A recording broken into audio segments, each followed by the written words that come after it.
हिंदी कक्षा 9 और 10 ICSE के लिए साहित्य सागर से काकी।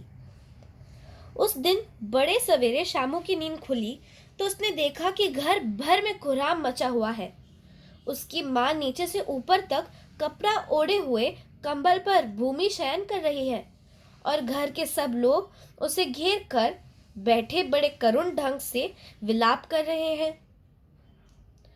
लोग जब उमा को शमशान ले जाने के लिए उठकर ले जाने लगे तब शामू ने बड़ा उपद्रव मचाया। लोगों के हाथ से छूटकर वह उमा के ऊपर जा गिरा। बोला, काकी सो रही है, उन्हें इस तरह उठाकर कहाँ ले जा रहे हैं? मैं न जाने दूंगा। लोग बड़ी कठिनता से उसे हटा पाए। काकी के दाह संस्कार में उसे नहीं जाने दिया। एक दासी राम राम करके उसे घर पर ही संभाल रही। यद्यपि बुद्धिमान गुरुजनों ने उसे विश्वास दिलाया कि उसकी काकी उसके मामा के यहाँ गई है, परंतु असत्य के आवरण में सत्य बहुत समय तक छिपा न रह सका। आसपास के अबोध बालकों के मुंह से ही वह प्रकट हो गया। यह बात उससे छिपी न रह सकी कि काकी कहीं नहीं ऊपर राम के यहाँ गई है। काकी केले कई दिन तक लगातार रोते रोते उसका रुदन तो क्रमशः शांत हो गया, परंतु शोक शांत न हो सका। वर्षा के अनंतर 1-2 दिन में ही पृथ्वी के ऊपर का पानी तो अगोचर हो जाता है, परंतु भीतर ही भीतर उसकी आर्द्रता जैसे बहुत दिन तक बनी रहती है, वैसे ही उसके अंतःस्थल में वह शोक जाकर बस गया था। वह प्रायः अकेले बैठा बैठा शून्य मन से आकाश की ओर ताका करता।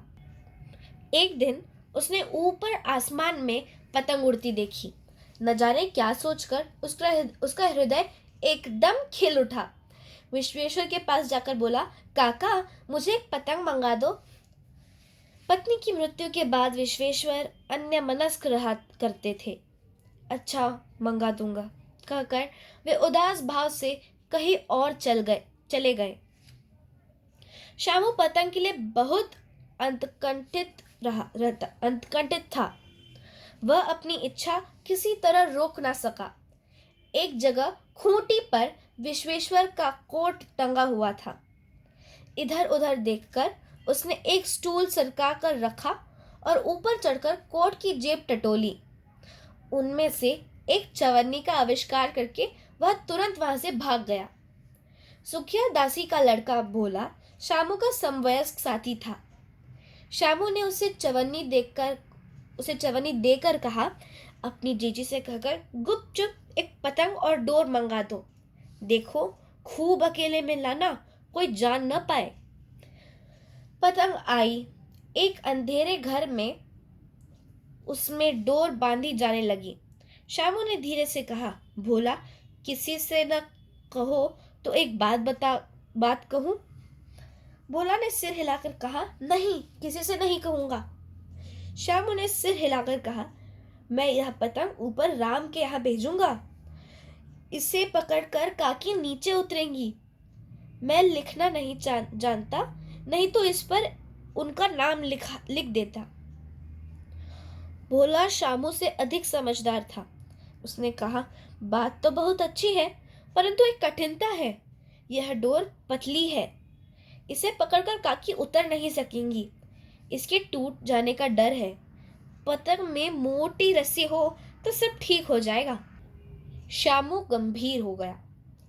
मतलब यह कि बात लाख रुपए की सुझाई गई, परंतु कठिनता यह थी कि मोटी रस्सी कैसे मंगाई जाए।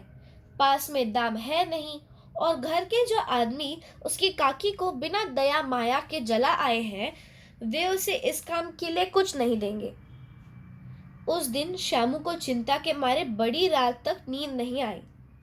पहले दिन की तरकीब से दूसरे दिन उसने विश्वेश्वर के कोट में से 1 रुपया निकाला, ले जाकर भोला को दिया और बोला, देख भोला, किसी को मालूम न होने पाए, अच्छी अच्छी 2 रस्सियां मंगा दे।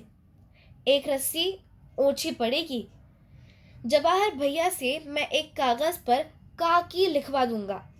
नाम की चिट रहेगी तो पतंग उन्हीं के पास पहुंच जाएगी।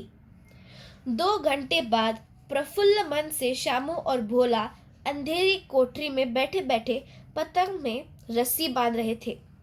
अकस्मात शुभ कार्य में विघ्न की तरह उग्र रूप धारण किए हुए विश्वेश्वर वहां आ घुसे। भोला और शामू को धमका कर बोले, तुमने हमारे कोट से रुपया निकाला है? भोला सक पकाकर ही एक ही डांट में मुखबिर हो गया। बोला, शामू भैया ने रस्सी और पतंग मंगाने के लिए निकाला था। विश्वेश्वर ने शामू को 2 तमाचे जड़कर कहा, चोरी सीख कर जेल जाएगा? अच्छा, तुझे आज अच्छी तरह समझाता हूं। यह कहकर फिर तमाचे जड़े और कान मलने के बाद पतंग फाड़ डाली। अब रस्सियों की ओर देखकर कहा, ये किसने मंगाई? भोला ने कहा, इन्होंने मंगाई थी। कहते थे इनमें पतंग तान कर काकी को राम के यहाँ से नीचे उतारेंगे। विश्वेश्वर हतबुद्धि होकर वहीं खड़े रह गए। उन्होंने फटी हुई पतंग उठाकर देखी। उस पर चिपके हुए कागज पर लिखा हुआ था, काकी। लेखक सियाराम शरण गुप्त। धन्यवाद।